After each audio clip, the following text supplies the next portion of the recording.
introduction to the book of Job. I now consider myself a beginner, intermediate person on the book of Job. I've read it 3 times. I read it once, didn't understand it. I read it twice, very carefully, and talked about it with my scripture professor. Still didn't understand it. Talked only with Bishop Skilbo, with a one-on-one talk about the craziness of this book. Kinda got it. And then in preparation for this, I read it again, and now I feel like I have a little bit of a grip on it, to the point where I can give you the basics. The majority of what I'm going to talk about today comes from Saint Thomas Aquinas, the complete and total commentary on the book of Job. Yes, this is what priests do in their free time. I gotta tell you, this book is so dignified. I actually felt guilty reading this without smoking a pipe. It's just so priestly and beautiful and all that. So that is the majority of what we're dealing with today. And that leads us to an overview of the next 90-ish minutes. We are mainly going to go over the book and how it's structured. That's the very, very beginning. And then after we've gone through the book, part by part, not chapter by chapter necessarily, we'll address specific concerns with respect to the book's interpretation. So all those heavy questions, I'll try to get the biggest ones out of the way. And then I'll wrap up with what the book offers modern believers by way of ancient wisdom. And then finally, question and answer time. The actual program is 60 minutes. I will stick around for 30 minutes more for additional questions. You by no means have to stay for that. I know time constraints are what they are. And for the record, because it's a commentary, if you have a question for me at the end, the more specific you can get for the book part of the book, the more helpful it will be. If you say, Father Justin, I've got a problem with chapter 25, verse 4, no problem, I can look it up right away. If you don't really know which part of the book you're talking about, I'll do the very best I can. The more specific information you have for me, the easier it will be to answer the question accurately. And with that said and done, I think we are ready to go. So, welcome to the basic structure. In essence, we have an introduction, 3 cycles of argument, then Job's summary and another speech by a guy named Elihu, I hope I'm pronouncing that correctly, and then God's response, the end of the book, and then the conclusion. Now, the important thing to understand about Job is that the famous parts of Job. If you guys know anything about Job, chances are you were thinking about the introduction and the conclusion, and you know nothing about the middle. And it's almost comical that that's the way people have remembered the book these days, because the beginning and the end are, they're just sort of a warm-up. They're not really the part of the book that's supposed to really be thought-provoking. It's an introduction and a conclusion, really. You know, it's not the main body of the text. In addition to that, the beginning and the end are totally unlike the rest of the book. The beginning and the ending are almost comical. They portray Job as a perfect person. He's almost Jesus-like, actually. And they include a scene where God and Satan are talking about him in heaven. You know, it's a very, almost, it's lighthearted. If it wasn't so tragic, it'd be lighthearted. So Job would be nothing but a fairy tale if it was only the beginning and the end, because it's so otherworldly. It's a tall tale, it almost sounds like. But the majority of the book, from chapter 3 to chapter 42, so like 2.5 chapters besides, the majority of the book, he is a suffering, confused, and frustrated man who doesn't understand why his life has gone the way it has. He seeks out answers, but he refuses to accept the cheap, easy, or shallow answers that his friends provide, and that's the bulk of the book. Finally, in the end, God does address the issue. And while God does not give a black and white answer, very frustrating for those of us that have read it already,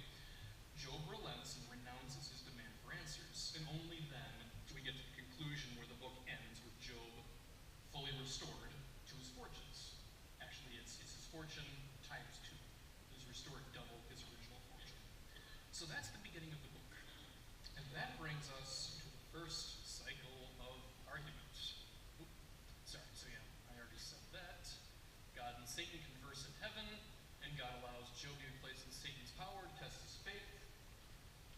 And Job does not turn away from God in spite of losing his fortune, his family, and his very health.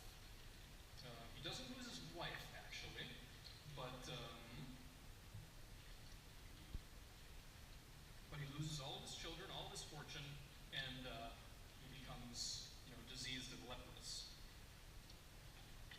After that happens, 3 of his friends arrive to grieve with him.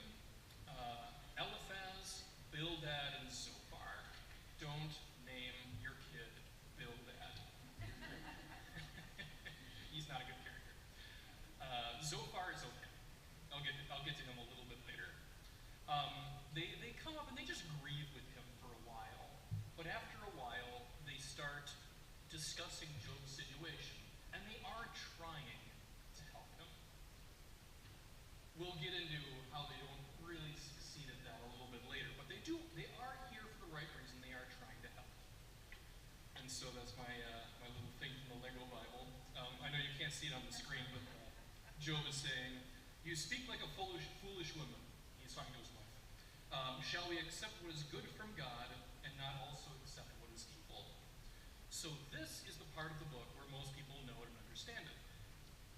It actually contains the moral of the story in Job, but it doesn't really explain how to get there.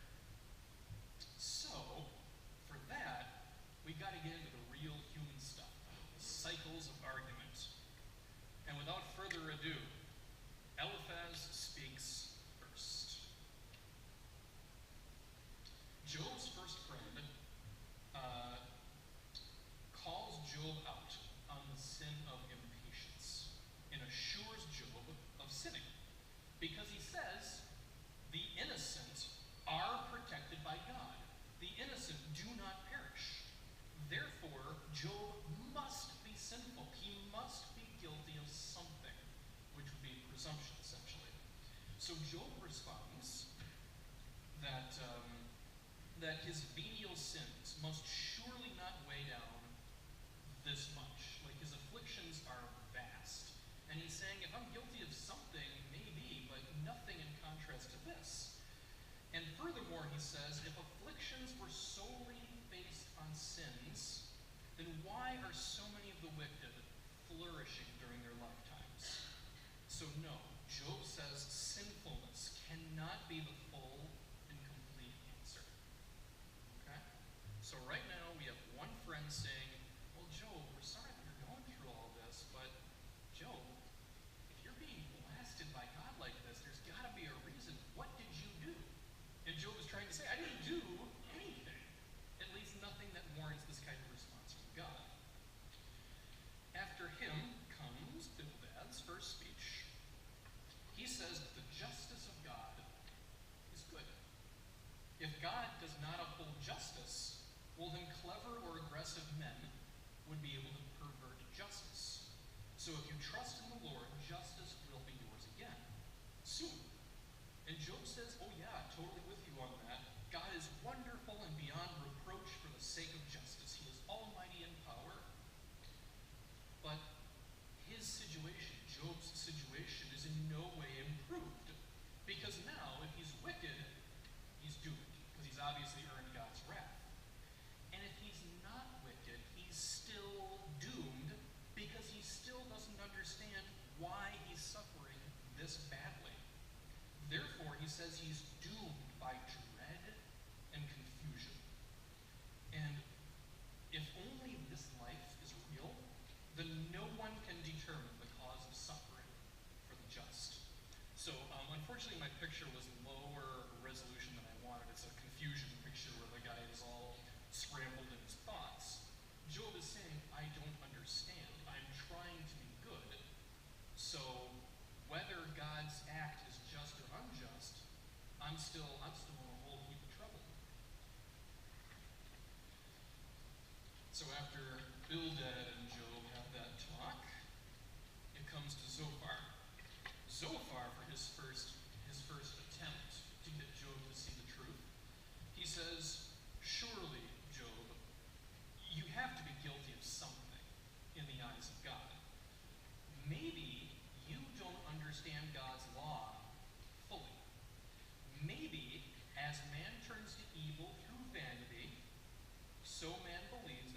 subject to divine judgment by the same vanity. So in other words, vanity is the cause for sin, but it's also the cause for not believing in divine justice in the first place. Vain people don't worry about God's justice.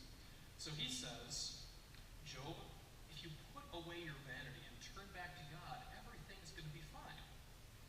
And as a response, Job just remarks that if you assume that rewards and punishments are only in this present life, well, then these three friends have used lies in order to defend the justice of God, and that's not acceptable. Yes, it is an easy answer to say Job is suffering, therefore Job is sinful. But it's an incorrect one, and God doesn't need those arguments to defend him. Job is hoping in God, because even upon death, after afflictions unfairly endured, Job still has faith in God's justice. And he speaks for a long while about how his faith in life after death must be totally apart from earthly reality. This is where Job starts really getting deep into the reality of the resurrection. At this point, at the end of the first cycle of argument, Job is making it clear that his hope lies in the fact that God's justice is not only reward and punishment in this life. Because Job is saying, I'm a pretty good guy, and I'm suffering horribly, and evil people are having a great old time right up until their final days. If God's justice is real, it's got to be more than just reward and punishment in this life. And his friends aren't really open to that argument all that much. And that brings us to the second cycle of argument. So every friend got a turn to talk. Now we're going back to Eliphaz, the first friend, and now they're going to try again. Eliphaz, for his sake, he reads into Job's speech, and he tries to push the argument that Job is vain and prone to anger, which, Job kind of has a reason to be angry right about now. But basically, he says, Job, you have condemned yourself before God, if for no other reason than your anger and your vanity. It's not really a true argument. Thomas Aquinas says that in black and white. This is not a real argument. He is reading into his wording. But he's picking apart Job's defenses. And Job is hurt. He is hurt by such a burdensome counsel. Eliphaz threatened him by foretelling evil things and claiming that he was an evil man and a hypocrite. Job understands that the devil is inflicting him, but God has permitted it. Job doesn't want his stuff back. He wants to be in God's favor again. That's his great pain in all of this. He thinks he has lost God's love, and he doesn't understand why. So Eliphaz is saying, you're vain, you're angry, that's why God's upset with you. And Job isn't really making that argument. He's saying, no, I'm not angry at God. No, I am not acting out of vanity. I want to understand why I have lost God's love. And again, you're not really understanding each other all that well. We move on to Bildad's second speech, and he accuses Job of having no real proof to his arguments, and therefore he's failed to really consider the issue at hand. So he says that Job's argument is disordered and sporadic. Frankly, Job doesn't even respond to the new argument. Instead, he's begging his friends to lighten up. He says, I have no hope in human aid. Human aid is not going to fix this. He has hope in divine aid, that God can fix this. And that hope in divine aid is being attacked by his friends because they think he's been smitten by God for some earthly reason. So he's saying that his friends are they're adding insult to injury. They're trying to help, but they're not, because they're assuming that he's a bad guy and that he's somehow hiding something from the three of them and from God, and that's not the case. So finally, he reiterates his hope in God, and that salvation will be his in a spiritual sense. Okay? So spiritual sense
Job hears him out and he sees hope in him.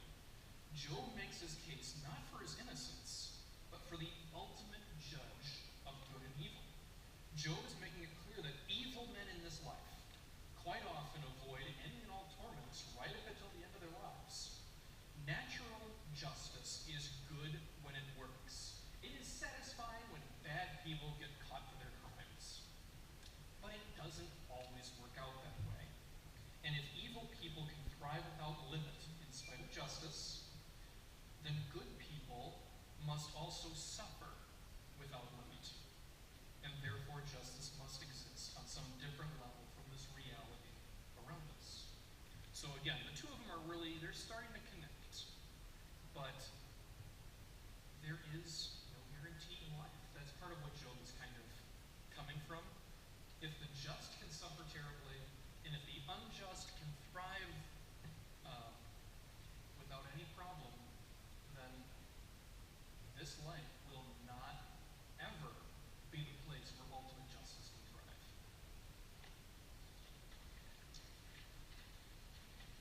And then, oh, by the way, that was my favorite part of the book. Maybe that wasn't fair. Third cycle of argument done. So, Eliphaz takes one last crack at it.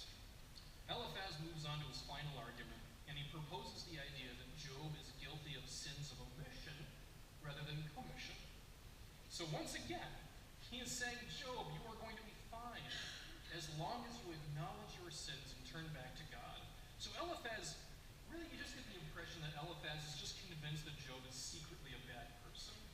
Eliphaz never really seems to take the idea seriously that Job is suffering unjustly. He does not get that in his head. And for three arguments in a row, that kind of comes out.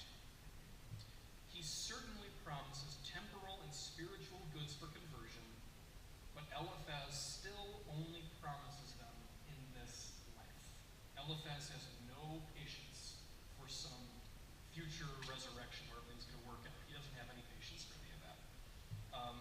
Job realizes that he's being punished by God, doesn't understand why, so at this point, he doesn't directly respond to Eliphaz's argument, so much as he inquires about God and the reason for his judgment. So for 2 whole chapters, Job explains his faith in God's justice. He is not guilty of any grand malice. He admits he's a sinner of venial sins, but he has not denied divine providence, and he knows that his divine reward is still outstanding and certain. So again, Job doesn't really respond. Eliphaz says, well, clearly you're guilty of a sin of omission, at the very least. You have neglected to do something you should have. And Job knows better than he can't possibly win that argument. We've all had arguments like that in our lives occasionally, where you have to prove it negative somehow. But what he does explain is he is guilty of some things, but not too much. He still believes in divine providence, and he still has faith in God, in spite of everything. And that's all he can do for Eliphaz. And finally, we have Bildad's third speech. His last argument is short, and it's actually a little strange. He basically says that God is so far above us, we have absolutely no claim to ideas of beauty or justice. So just as the moon is not bright compared to the sun, our ideas of justice are pointless in the presence of divine justice. I've heard that argument before in life, all right? Like, no, God doesn't care about us because you don't care about ants. Like, that's how God knows us. Like, that's such a shallow argument. So Bildad is basically saying, you know what, God's ways are so above our ways, Job, you can't even say you're innocent or guilty because you don't even know what those words mean in the mind of God. And Job does respond on this one. Job, he kind of takes he takes his time on this one. This is kind of a complicated argument. In a roundabout way, Job declares that earthly rewards for the wicked do not go against divine providence, while the just avoid evil things by their understanding of right and wrong, they participate in divine wisdom. Therefore, spiritual goods are given to the just, or temporal goods are given to the wicked. Job's faith remains. So in other words, Job is saying, oh, God's idea of justice might be well beyond us, but God has given us the capacity to share in some measure of the divine life. All right? This is probably sounding very Christian to you at this point. God's justice is not this cosmic idea that has nothing to do with us. When we are good, when we are following the Ten Commandments, which Job definitely knew about, and all of that, we are sharing in God's desire for what he wants of us in this life. So to say that God's justice is completely independent of our lives, that is entirely unacceptable. That goes against everything our forefathers in faith have ever believed about God.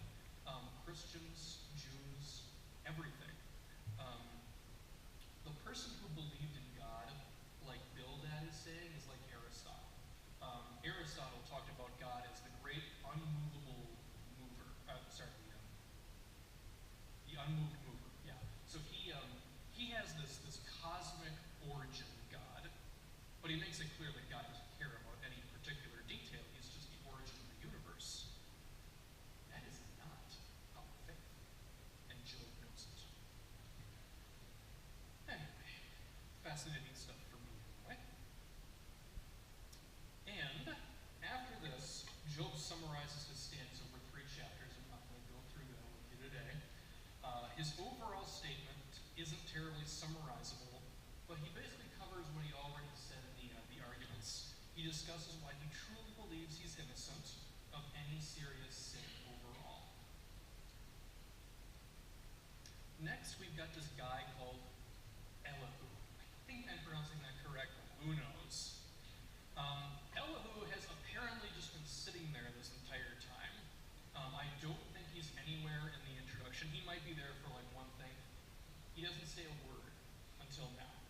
And I put that little picture up there because he's the angry young man. They firmly established that he is significantly younger than Job's 3 other friends. And so out of respect for his elders, he doesn't speak until all of them have had their say. So he listens to these arguments, and he's fed up with all 3 of them, and fed up with Job as well. So now, we have the angry young man rant. That's what this is. 5 whole chapters. It was kind of hard to get through that part of the book. In my opinion, by the way, I consider this the least important part of the book. Thomas Aquinas states that his argument is actually more accurate than the other 3 guys.